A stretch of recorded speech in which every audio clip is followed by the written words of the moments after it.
I can explain it here. Okay. So really quick, we'll go over everything. So here's my regular inventory. And once I see the different items, each of these items has like a slot.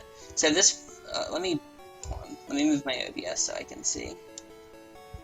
Where's OBS? Oh my god, everything just closed on me. The struggle is real. Alright. Sorry, I like moved my chat. I just want to see where my cursor is. Okay. Can you see that on stream? No, you can't. Okay. Well, anyway, the first slot is your money. So if I change my money, so see how it's a pokey flute now? And if I look here, my money is 4965. That item corresponds to the thousands and hundreds place of your money. So since my money is 4965, 49 corresponds with pokey flute. So if I change it to rare candies, which are item 40, so now you see there's rare candies in that slot, it'll be wait, what? Oh, I'm an idiot. These have a value of 255, and I can't toss them. Okay, let me pick a different item. I can toss one of these. It should work now.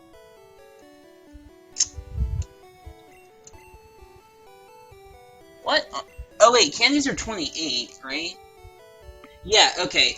They're item 28. I'm an idiot, and that's because of the way that the coding works. But you see my money is changing when I put items in here. Like, depending on what the item is, it'll change. So, HP up is 23. Super repels are 33. So if I swap in super repels to that slot, right, it goes, or 38 is super repels, is what I meant to say. Like, you see, like, the item changes based off what I put in there. So, like, the money is what that slot is. This next one's gonna be kind of awkward. I have a way to show this off. That's really funny. Okay, I have a way I can show this off. It's not gonna be easy. How can I show this off? Wrong item. Oh boy, actually, this is index 6. That's a terrible decision. HP up for that. Hold on, I need to go to an index 0. Here's the index 0 for Saffron. Oh, well, I'm like gonna do a warp, but I'm not gonna explain it yet. I'll explain this in a second. Wait, wrong item. So I'm warping right now. This is something else you can do with Underflow. Okay, I didn't know where this would put me. It put me close enough, I guess. Okay, so these next slots correspond with my rival name. So let's make a save here. So you see my rival's name currently is S. See, S, what kept you waiting. If I, like, change the items around in down here, like these items, if I just like mess with them, now his name is Rocket MNRS. So you see, like, those items correspond with the rival name. So that's why when we make our rival name, we do the MNZX and whatnot, because that lets us manipulate those items. So anyway, that's all that these items are. So the first item in the Underflow menu, right here, money, rival name, rival name, rival name, rival name. Then the next items, this is also rival name. We already went over the options. This item here is your badges. So we give ourselves the iron there because it gives us the soul badge, the thunder badge. And that's because that lets us use fly. We need to be able to fly. But if I were to use a different item, so like, let's say I put a soul badge in there, it'll give me Brock's badge, Erica's badge, and Koga's badge. And like, different items will give you different, results, obviously, because different items have different, like, internal values to the game. TMs typically have higher values, so every TM will give you, like, Giovanni's badge, but they'll give you, like, random badges, basically. And like, we have ways to, like, know what badges we're gonna get, but, like, that's the gist of it. So, Scrolling down. So now we understand money, rival name up to here, options, badges. This is your trainer ID. So what's the best way that I could show that off? I'm like trapped in here. Can I like, yeah, I can load this. Yeah, this'll work. These things are like near level 20, yeah, this'll work.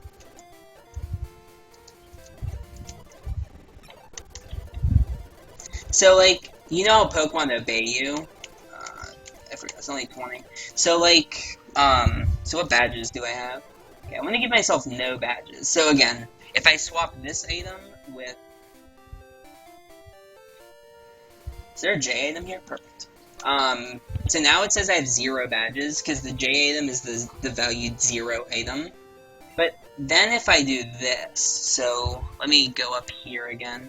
So, like I said, this is your trainer ID. So if I mess with this value, like that, now I've changed my trainer ID.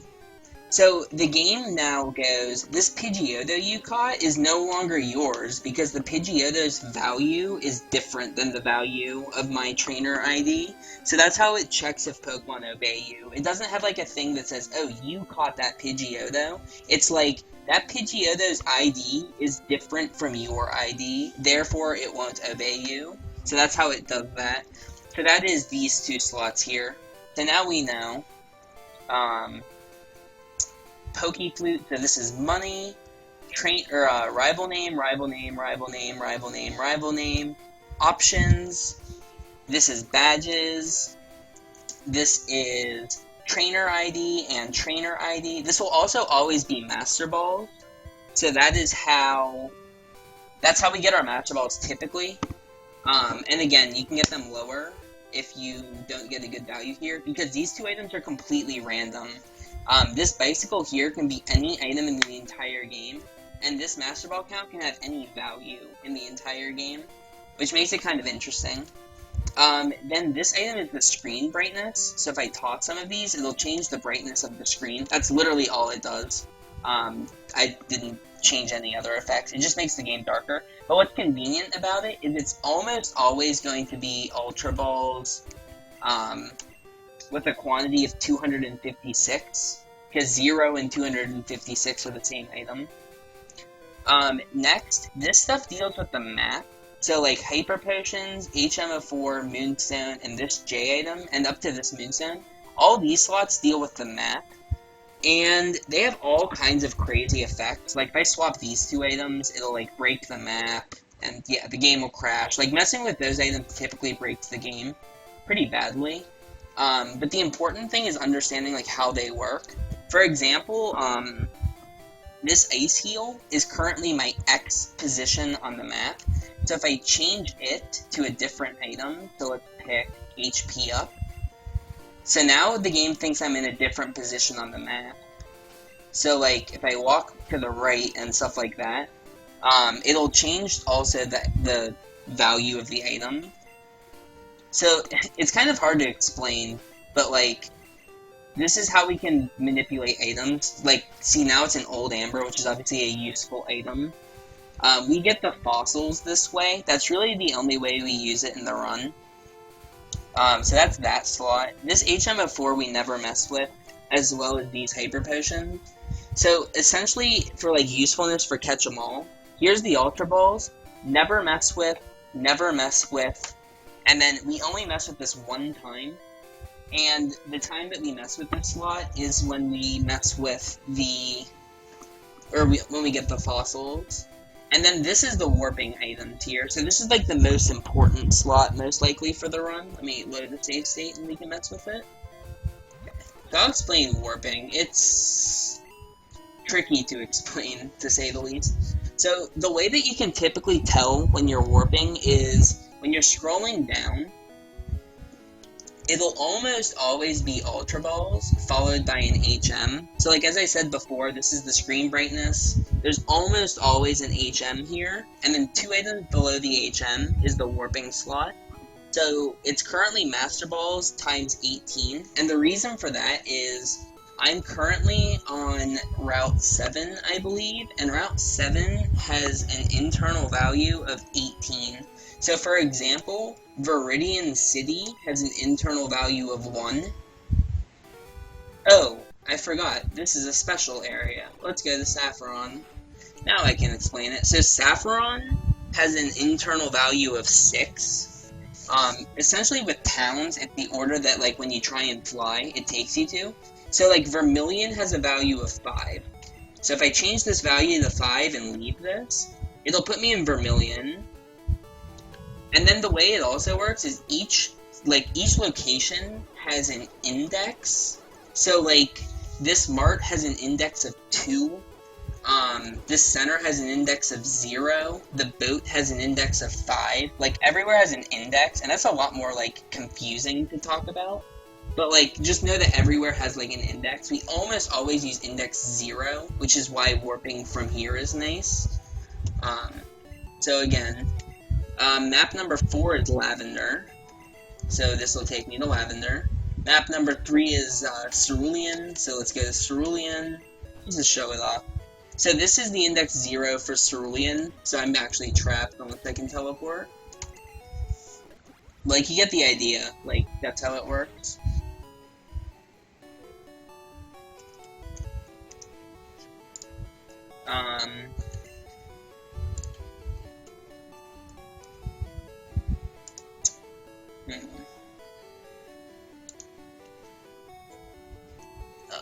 How do I explain this? Okay, so again, changing this value here, okay, and then here's the other way that this works. So when we say it'll be Master Balls or a J item, that's again with your X coordinate. So see how it's Master Balls right now? So Master Balls are a value of 1, and the, like, weird J item, this, is a value of 0, and it just, like, it's based off of where you're standing, in a lateral position. So, like, on this position here, Master Balls, if I go 1 to the right, J item, I go 1 to the right, Master Balls, if I go 1 to the right, J item. You can see how this pattern is going to work, but, like, up and down, it doesn't matter. J, J, J. So just know it'll be Master Balls if you're on an odd tile, and it'll be a J item if you're on an even tile. So that's how that works. But it'll always be one of the two, and it'll always have a quantity of the map that's outside of the door. So Saffron is is a map of 10. So that's why it's a value of 10 right now. Let me go back to an index 0. So like I said before, this is the index 0 for Saffron, right? So now, the way that we do warping, and that we label warps, like if you look in the notes, it'll say toss 29 balls, for example, to go to Mewtwo Cave. What that means is when we say balls, we mean the ultra balls that are in the screen brightness. So as I said before, these balls will always have a quantity of 255, essentially. For, like, people who are just learning to run, they will, when we tell you to warp with them, they'll always have that value. So, what we mean when we say, to get to Mewtwo Cave, toss 29 balls, what we mean is, go to the balls, so Ultra Balls, swap them with the warping slot, which is currently a J for me, but you'll be comfortable with these slots eventually. Swap them. So now it'll take us to map 256, which is Pallet Town, because there's 256 or 0 balls.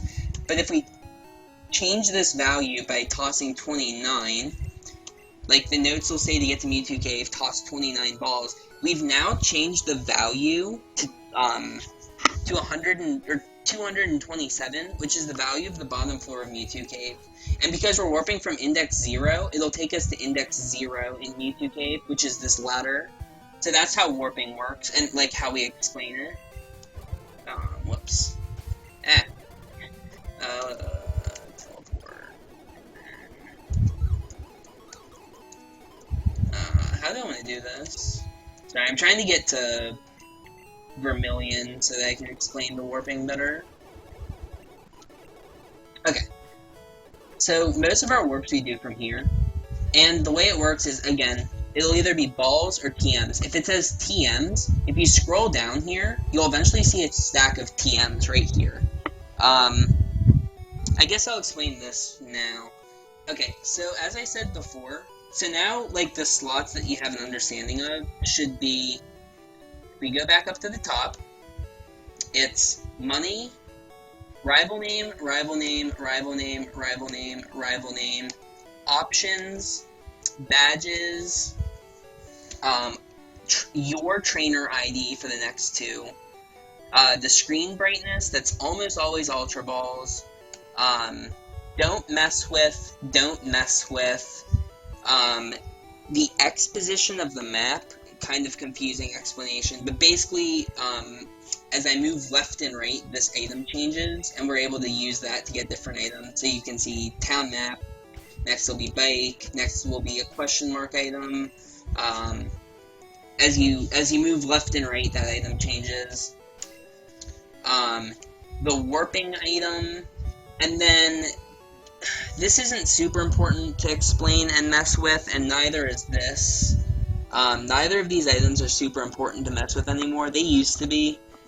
Basically, this is called the tile set item, and if you're ever in a panic, so, like, let's say I fuck up the run somehow, and I have to teleport. Like, I can't teleport from here, obviously, because I'm in a building, but if you change this value to 0, you can teleport. So, like, if I change it to 0, I can teleport now. And that's like a good panic button. If you're like, if you screw up a menu and you're like, oh shoot, I need to get out of this location, there you go. Change that value to 0, you can teleport. If you change the value to 3, you can dig. There's just ways to get out of it. So that's a panic button, we'll call it. So warping, panic button, don't mess with this item.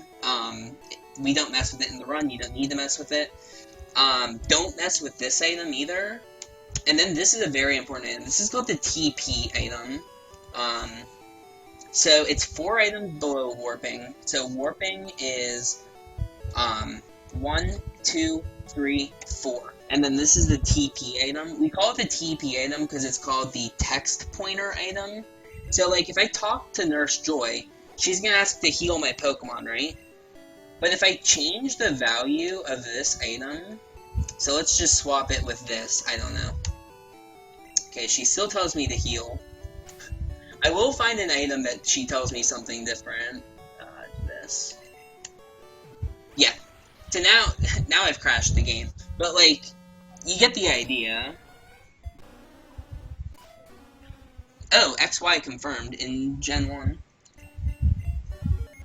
Oh, I found another location where this works. Interesting. I will get to be Nurse Joy. It's a techno rave party. Like, you get the idea. Like, I can mess with that item, and what it does is it changes, like, the dialogue that the game reads.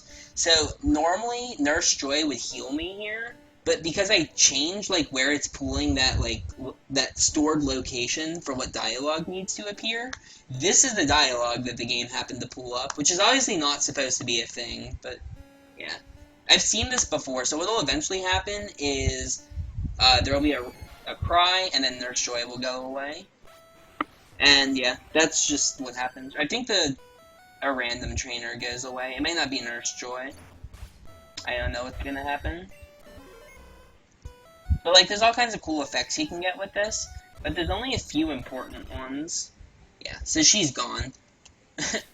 That's like a thing. I don't know, that's a pretty rare one to get. So anyway, let's fly back here, and then let's go... I need to go to Cinnabar, actually. This is the easiest location to explain it. So again, Cinnabar's value is 8, okay? So Cinnabar value is 8. So if I use these Master Balls that have a quantity of 256, and I swap them with Warping, right? And then I toss 248, 256 minus 248 gives us 8, which is the map of Cinnabar, and then I leave, it'll take me to Cinnabar, but of course I'm an idiot, and I used the wrong index. So this is what I mean by index. That's an index 5, Cinnabar doesn't have an index 5. So again, if I go to an index 0, and I set this quantity to be 8, now it'll put us in Cinnabar. So the time that in the run, like, there's a couple times you use TP, So again, like, if I talk to this sign, normally it'll just say Cinnabar Island Gym, but if we change that value to something useful, so again, the TP item is 4 below the warping. So here's the warping. 1, 2, 3, 4. Here's the TP item. If we change this value, so I'll swap it with these Pokédolls, to be something useful, I can talk to the sign, and it'll give me an Eevee. And the reason for that is we changed the, like, the location that it's, like, getting that dialogue from to the room where it gives you an Eevee, and we can just, like, get infinite Eevees this way. So, like, I can just get a bunch of Eevees. And, yeah, I can get, like, infinite Eevees this way, until, like, my box is full, obviously. And then, what you need to know is also, like, every other, like, all we did was we changed this map to, like, have, like, the values of that room. Let me see if I can find a safe one to display this on. Yeah, so, like, this guy, he tells us, like, the thing that the guy would tell you in that room. Yeah, some of these will have errors and stuff, but, like, you get the idea. I want to find the right sign. Here, okay. So, like, you see how it says, so, like, remember this dialogue. I know everything about the world of Pokemon in your Game Boy. Get together with your friends and trade Pokemon. So if I go to the Eevee room, right, that'll be what the guy tells you. Because, again, all I did was I changed it so that the game thought that I was in the Eevee room. I know everything about the world of Pokemon in your Game Boy. Get together with your friends and trade Pokemon. That's how that works. That's called the TP item. And again, that's the item 4 below warping.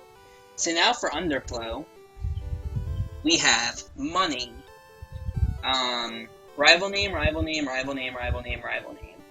Options, badges, your ID, the Ultra Ball to deal with screen brightness, never mess with, the XY positioning, or the X positioning, the warping item, the panic button, never mess with, the TP item, never mess with, roaming. So now this is the like, really weird part. And this is the last useful set of items in the game. So this is the last little bit of Underflow that you really need to understand to, like, know the game. So we call these the roaming items, and the way it works is whenever you go to a map, based off the location surrounding you... Oh, I know this one. Dang it, I got beat. Anyway, the way it handles it is based off the location you're at, and the areas surrounding you will change what these items are. So there's almost always going to be a TM stack. The TM stack will always be a different TM most of the time. So on Cinnabar, it's TM35. If I fly to, like, where's this going to take me? Saffron, I think it's TM40. Yeah, TM40 and Saffron. You get the idea. But, like, these items change. And the way that you know that you're in roaming is you'll see a TM with a squiggle 8, typically followed by moonstones, typically followed by HP up. And the way that this works is all of these items are, like, safe to mess with. So, like, most of the time, if, like, let's say I want to mess with an item in Underflow. So, like, let's say I mess with... Oh my god, there's a really crappy quick item here. Like, let's say I just want to, like, mess with items in Underflow. So, like, let's pick this item. Let's just, like, mess with it.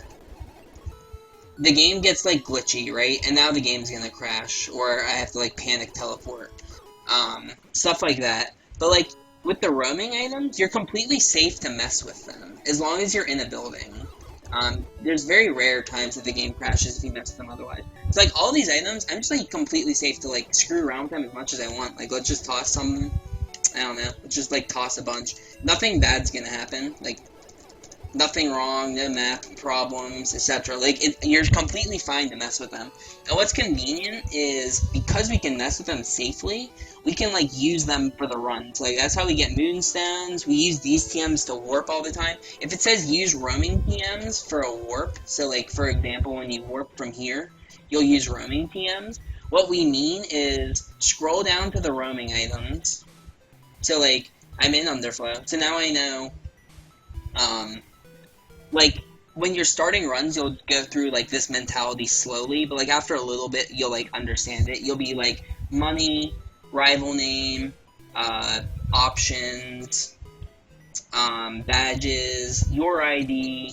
Okay, so really quick, I'm going to explain. This is the screen brightness, but because I'm in an area that has a lower brightness than the outside world, it's an old amber. So it'll be usually old amber or a ultra ball stack, and if it's the ultra balls, it'll have a quantity of 0. If it's the old amber, I think it also has a quantity of 0. But the difference is I'm in an area that's darker than normal, so you can see that the mansion is darker than outside. So that's the reason for it being a different quantity. Never mess with the XY position, the master balls we use for warping, the panic button, never mess with, the TP item, never mess with, roaming. And then when I get down to roaming, basically the first item in roaming is the TMs. This is what we mean by roaming TM. So for example, it says, when you get here in the notes, it'll say use the roaming TMs to warp. You would go to the roaming TMs and toss 53 of them to warp to where you need to go. It says use roaming TMs, or it'll say TMs toss 53. TMs, I toss 53, I go to the location I need to go to, etc.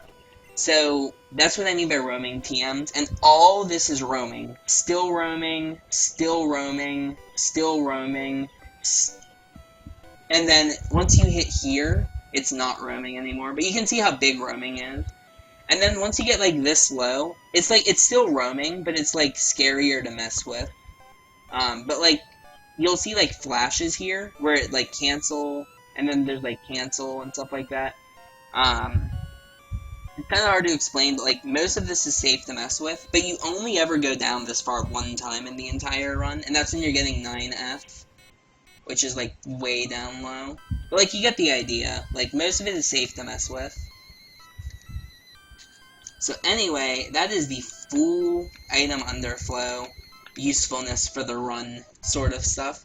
So now if we go back to the very beginning, we name the slots. So like, here is, I'm like really low in my inventory for some reason. Okay, so regular inventory, your money, so again, your money, rival name, rival name, rival name, rival name, rival name, option, badges, trainer ID, screen brightness, never mess with, the thing that gets us the fossils, X position, so again, if I like move to the right, the item will change. It'll increase its value by 1 when I move to the right, it'll decrease its value by 1 when I move to the left, nothing important.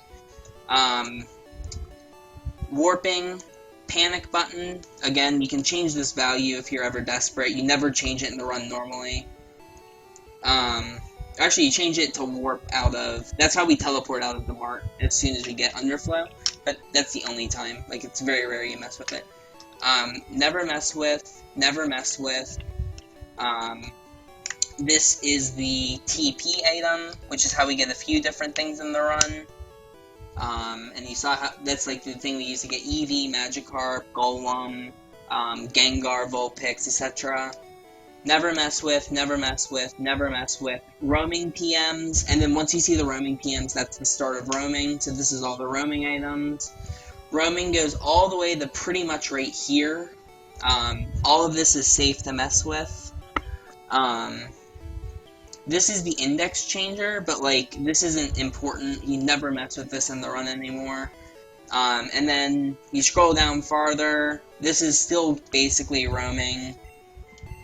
And then as soon as you're through roaming, there's a bunch of like weird glitchy items, and then finally it's just a bunch of J items, and then it eventually loops back to your regular inventory. So like, here's my regular inventory, and that's pretty much it.